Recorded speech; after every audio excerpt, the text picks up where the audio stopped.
Look at your hands. They aren't real. The device you are currently watching this on is nothing more than a localized rendering of code, loading just in time for your consciousness to perceive it.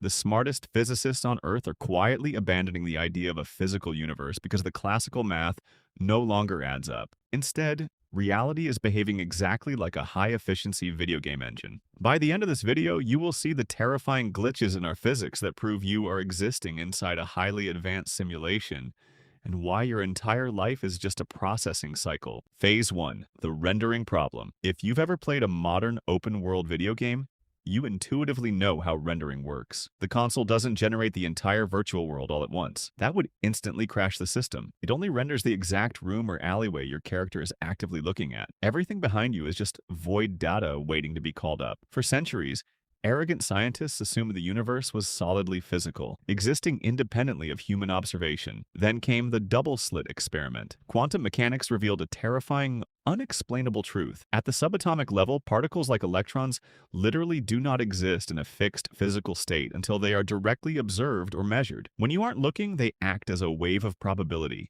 a mathematical maybe, but the exact millisecond a human eye or a camera looks at them, they snap into a solid, definitive physical location. Sound familiar? It's as if the universe is deliberately conserving its processing power. If there is no player character present to witness the environment, the server simply suspends the animation. That isn't physics. That is a dynamic rendering engine saving computational overhead. Reality is only drawing the pixels when you turn your head to look at them. Phase 2.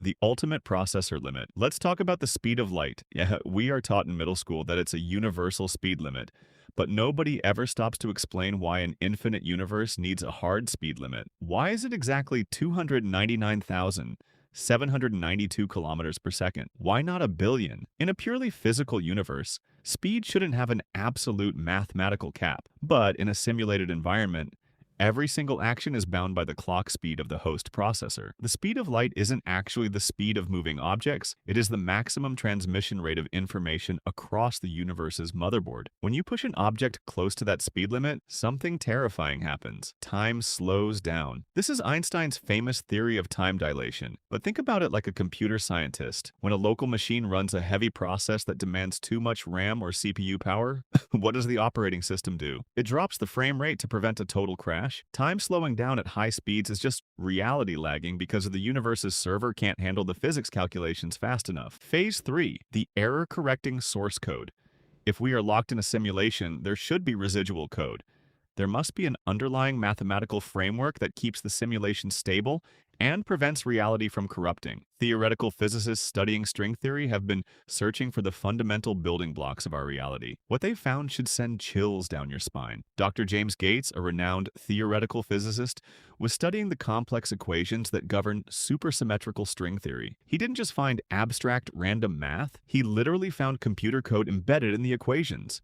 And not just any code, he discovered block linear error-correcting algorithms, specifically a form of Hamming code. Let me translate that into English for you. This is the exact same type of data code used in your web browser and search engines to prevent data corruption when transmitting files over the internet. The literal fundamental fabric of our universe operates on the exact same mathematical protocols that prevent your Wi-Fi from dropping a YouTube video. Phase 4.